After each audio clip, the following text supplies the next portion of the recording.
Hi, I'm Mrs. Sloan, and today we're going to be talking about the early Earth and the evolution of life. So, for Honors Bio, this is chapter 27. Don't forget, down in the video descriptor, I have notes for you. Column 1, that's where you fill in places where it's highlighted yellow, and I'll help you with that.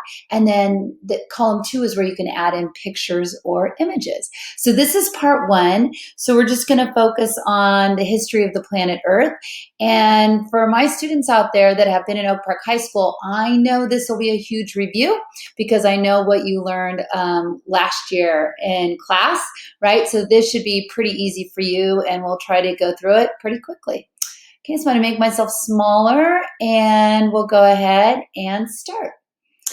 Okay, so first thing, you're going to want to add this to your notes is just for some perspective, that the universe is about 14 billion years old, the universe that we're sitting in. And then the Earth in particular, you want to add the Earth is about 4.6 billion years old, right? Okay, so universe 14 billion years and the Earth about 4.6 billion years old. Now, when you look at the structure of the Earth, the first thing I need to tell you before we start is that the Earth is not flat. It might appear to be flat to you because you're so small and you can't notice the horizon changing because you're so tiny in relationship to the Earth. But the Earth is not flat, and in class we'll watch a quick little video about that, all right? So let's get into the details of the Earth's structure. So the first thing, let's start, and I'll just kind of point around here a little bit, okay? Let's start right here. Let's start with the crust, okay? So the crust is kind of cracking like a crust on a pie. It's cracked into plates, and those two plates are either oceanic plates, right, or they're continental plates, oceanic or continental, whether they're covered with ocean or it's land, all right? Now, when you look at the oceanic plates, we're going to find out those are the newest, right? The newest parts, and the continental ones are older, and we'll talk about why that is in just a little bit. Okay, so below the crust, okay, below this crust, you have the mantle. And the very top of the mantle is called the asthenosphere. And that it looks kind of like purple, I believe, in this picture right here. And the asthenosphere is steep. It's where rocks are kind of in semi-molten state. But once you get into the mantle itself, then you have this real fluid movement, these convection currents that move. And the reason why those convection currents are occurring is because the core is so hot, all right? And so below the mantle, what you have is you have this outer core under pressure, and then you have this solid core of iron and nickel. And so the heat that's generated from the core, you have isotopes that are breaking down, you have a lot of pressure that's in that core, and that heat heats up the areas that of the mantle that are closest to the core, and then they become less dense and they rise. And so you start getting these convection currents. And then you've got the plates sitting on top of the convection currents, so they start moving around. Now, it's not a solid plate. Remember, it's broken into these different plates, and due to the convection currents, due to where they are, due to their density, some of those plates are moving towards each other, and some of those plates are moving away from each other, and some are trying to slide past one another. So let's put a few things in our notes, okay? So looking down at your notes, parts of the Earth, the crust is a thin layer, and it's broken into plates. Okay, and that's where life is found. The oceanic plates are thin, they are dense, and they are new. They are thin, they are dense, and they are new. And we'll talk about that in just a little bit. The continental plates are thicker, okay, less dense, and they are older. The mantle, which is in yellow here, and then the top of the mantle is here, the asthenosphere. The mantle is molten minerals that sets up convection currents below the plates. Molten minerals that sets up convection currents below the plates. Then the core, I gave you this in your notes already, but you want to know that the core, the inner core, this is solid, right, of iron and nickel. It's about 4,000 feet below you right now. 4,000 feet. What am I talking about? 4,000 miles below you right now, beneath our feet. 4,000 miles, not feet. And it's solid due to intense pressure, even though the temperature is very extreme. Okay, and why is the temperature so extreme? And I gave you 3. Heat from when the planet formed, frictional heating caused by the denser core materials sinking to the center of the planet, the denser materials, and heat from decay. That's what you need to pop into your notes. Heat from the decay of radioactive elements. Okay, and then let's review half-lives real quick so we remember about that, right? So when we talk about absolute dating, right, there's relative dating and absolute dating. We'll talk about that with fossils later. Relative dating is if the layer is below, it's older. If a layer is on top, it's newer, and unless there's been a subduction zone. We'll talk about those exceptions. Absolute dating is knowing how fast a sample breaks down, right? And the speed at which it breaks down. And when half of an isotope breaks down, then that is referred to it as its half-life. That might be a part of a second, might be 12,000 years, okay? It depends on the particular isotope. But when it does that, it can release energy in various forms. And that energy getting released as those isotopes break down, that's part of what's heating, creating that intense heat. So on number 2, radioactive decay, lifetimes, and isotopic content in rocks provides a way of dating rock formations and thereby fixing the scale of geologic time. So let me give you another one to look at. Okay, and I know you reviewed this last year, so this is easy peasy lemon squeezy, right? So you're looking at how quickly this element breaks down to a more stable isotope. All right, next, those convection currents. That's what sets all the plates in motion. That's really important. We'll watch a video in class when we debrief about those convection currents and the movement of those plates.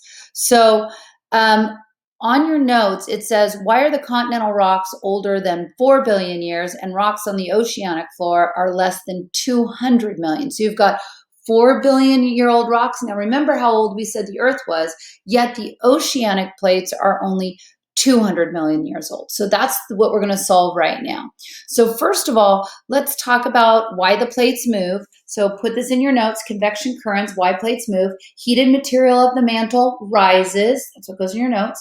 Heated material of the mantle rises due to release of energy from radioactive decay of the Earth's core, and it expands, pushing old material aside and driving plates apart. That's if you're at a divergent boundary. That's what you're seeing right here, right? You can see the convection current spinning this way and the convection current spinning this way, and this would be a divergent plate, okay? Now, you want to put on next that cooler, denser materials in the mantle fall after subduction. So let's look at some examples of that. Let me move this around just a little bit, give you another sample. Okay, so here we can see the hot inner core, right? We can see right here that you have the mantle materials rising, creating these convection currents.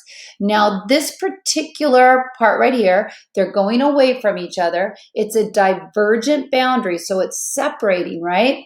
And so what's going to happen is newest material is going to come up and harden right here to form new oceanic plates, right? It's going to come up and it's going to be pushing away and filling in that gap with more molten material, right?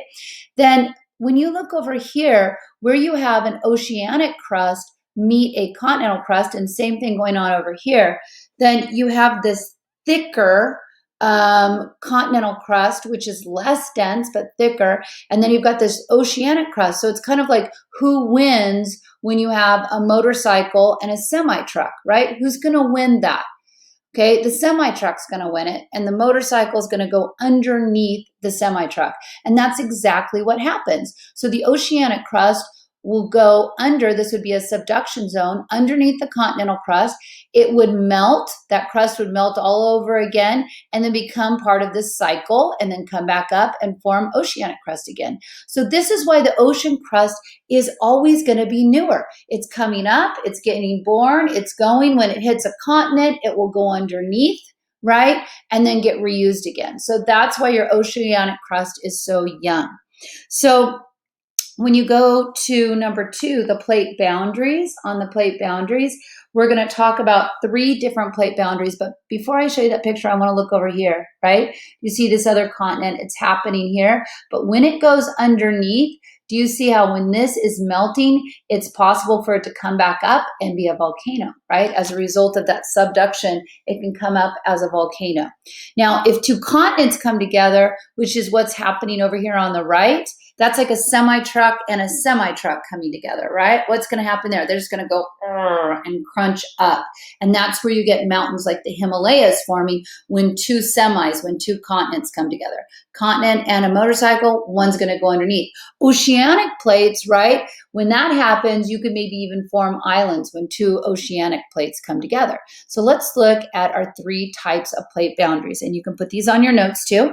Plate boundaries, what happens at the edges of the plate. If it's divergent, the plates move away from each other. And that's what you're seeing in this top picture. The plates move away from each other, as in seafloor spreading, where new seafloor lithosphere is formed as the magma rises at a ridge push to the Earth's surface and solidifies at a mid-ocean ridge. So that's what we were seeing in the last slide. Okay, and I'll show you some more pictures. Then you can have convergent, that's what's happening right here, okay? And so the convergent plates, they move towards one another, okay? And if you have an ocean and a continental plate coming towards one another, remember the continent's going to win, the ocean's going to go below it, right? And so this can form continental volcanic arcs, as in the Andes Mountains, okay? So in this case, what's going to happen is the ocean plate comes near the continent, it can go underneath, and then bubble back up, and then you can form those volcanoes. If you go ocean to ocean at a convergent plate, it forms chains of islands like the Hawaiian Islands, right? Volcanoes. And then continent to continent at a convergent plate, it forms mountain ranges like the Himalayas. Mountain ranges like the Himalayas. And then this would be a transform plate. And these plates are trying to slide past one another. It's like what's happening with the Pacific and North American plate here in California. And this is why the valley has so many valleys, because these 2 plates are trying to slide past one another and it's causing it to buckle. And every time a little bit of that buckling releases, we get little earthquakes right here in California.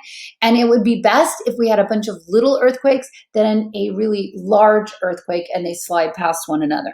So transform, plates slide past each other. There's no destruction as in melting, because one is not going below or above the other. Or construction, because you're not building up, you're just trying to slide past one another. There can be damage where they're trying to slide past one another. So those will be, however, there will be faults, which are breaks or cracks in the Earth's crust. So there will be faults, which are breaks or cracks in the Earth's crust, along which movement has and will occur. And for example of that, we could just look at the San Andreas Fault. All right. So take a look at these different types of plate boundaries, and class will watch the video. Okay. So here you can see spreading. Okay. So it's constructive in the sense that you could form new oceanic crust, right? Or new ocean crust, right? And convergent, you're going towards one another. So when you go towards, it's gonna be destructive if one goes beneath the other. But then, like you see right here, you could end up having this ridge of volcanoes. Or transform is when they're sliding past one another. Okay. All right. And there's no major effect except if you've got a house on there or a pipeline, then that's really bad. All right. So the plate tectonic theory, here you can see several different plates. So if we look here, we are here in California, and we're looking at the North American plate, and we've got the Pacific plate right here, and those are headed in 2 different directions. So all of these are different outlines for plates, and we'll watch that movie in class. But plate tectonics is the study of the formation and movement of the plates, and within that, okay. Oh, let me switch right here. So sorry.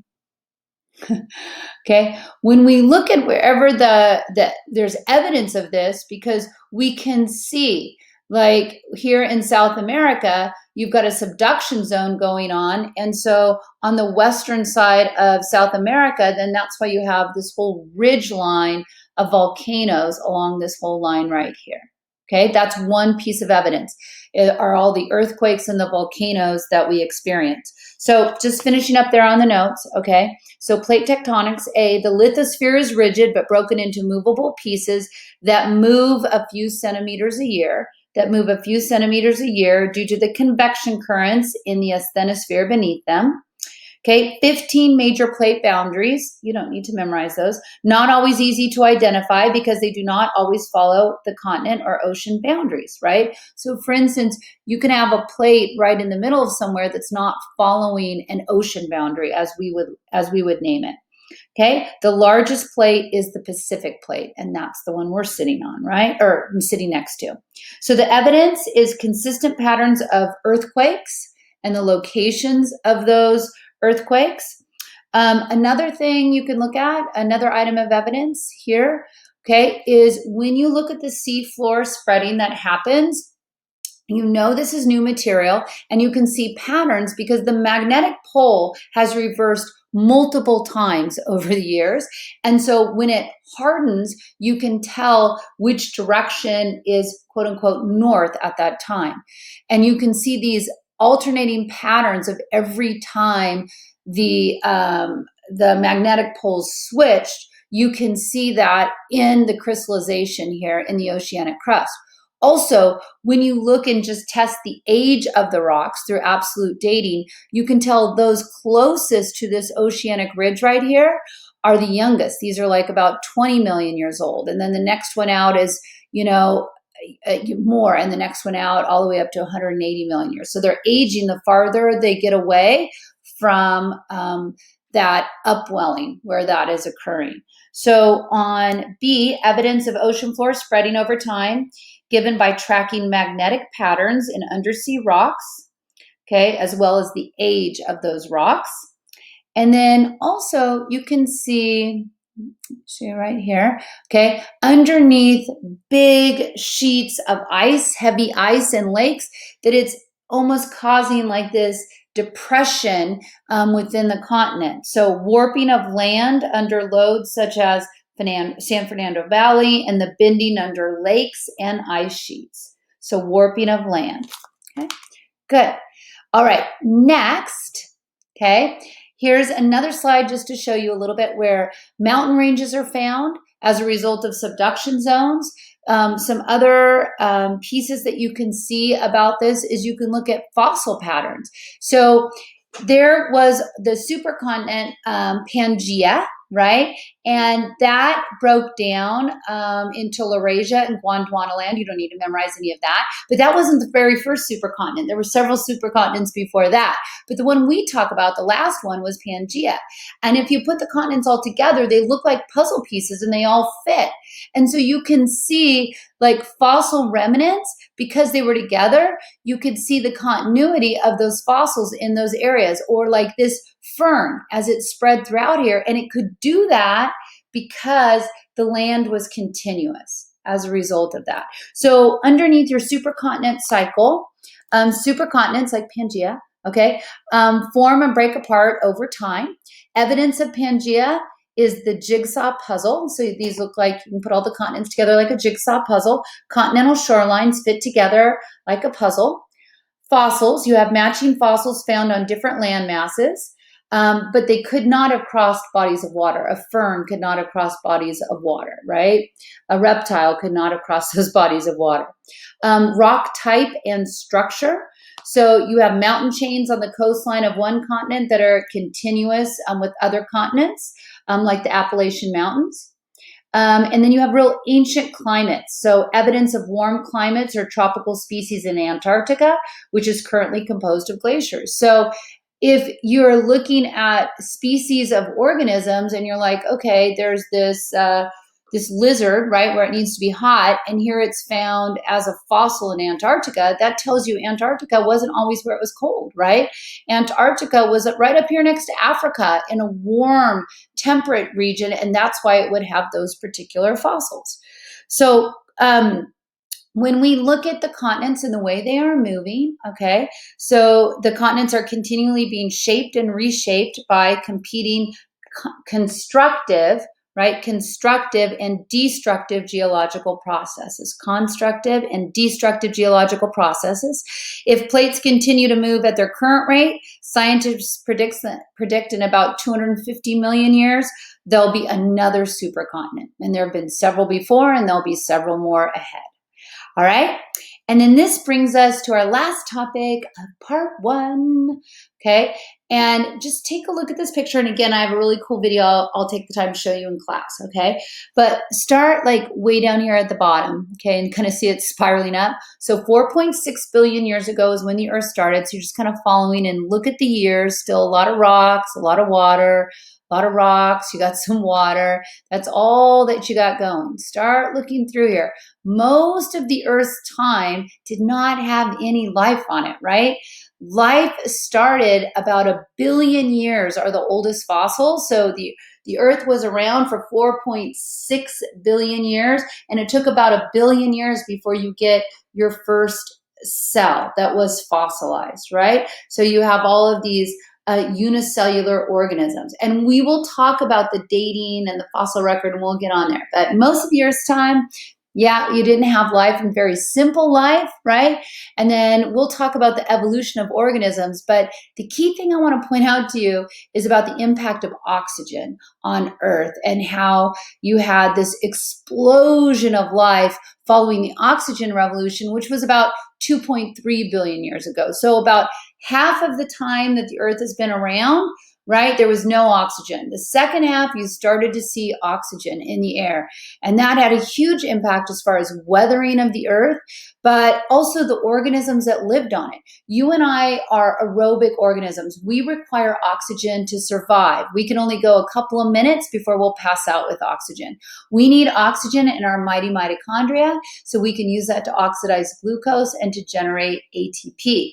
And when oxygen came on the scene through the splitting of water, through non-cyclic photophosphorylation, and we'll talk about that later, when oxygen came on the scene, all of a sudden organisms could go from being unicellular to multicellular because they had the energy to do that. And all of a sudden, when oxygen was in the air, it protected, right? It created that ozone layer, and that ozone layer acted as a shield from all the UV rays that were going on. So on your notes, we have coevolution of Earth systems and life. And I want you to know on system interactions and feedback, geoscience factors control the evolution of life. So is there water? Is there fresh water? Are there nutrients? Is there oxygen? Right? Those are geoscience factors. And then life continuously alters the Earth's surface. Life continuously alters the Earth's surface. So we can look at examples of oxygen in the Earth. Photosynthetic life generated oxygen about 2.3 billion years ago, about 2.3 billion years ago. So oxygen allowed, like I said, for you to have multicellular organisms to evolve. And then also this oxygen contributed to the weathering of rocks, and that weathering created soil. Okay, so life on land and weathering increased the formation of soil. And then number 3, soil allowed for the evolution of land plants. So now you could have plants because they had soil, right? Then these land plants would grow. And just like we saw in ecosystems, right, that once you have small plants, right, they're going to die, and then you can have larger plants and then shrubs and then trees, etc., to these climax communities. So soil allowed for the evolution of land plants, which increased the oxygen even more. And then you can look at things like coral reefs. Coral reefs, polyps in coral build reefs from calcium carbonate, which can then provide habitats for the evolution of new life forms, and then they change the reef a little bit, and then you have this kind of push and pull. All right, so big ticket items that I want you to walk away with, okay, from this part of our part 1 here. So we talked about the Earth's structure. So you want to feel comfortable with the Earth's structure and the age of the Earth. You want to know why plates are moving on the Earth and understand about the heat that gets generated to move them via convection currents. Then what you want to talk about is, okay, if the plates are moving, what are your options, right? Going towards each other, away from each other, or sliding past, and how that affects the earth. And then last but not least is talking about the environment and how when you had the evolution of life, how that can affect the earth, and then how the earth and the changes it has affects what life can grow there. And then in our next video, part 2, we'll talk about some hypotheses about the origins of life. And that's it.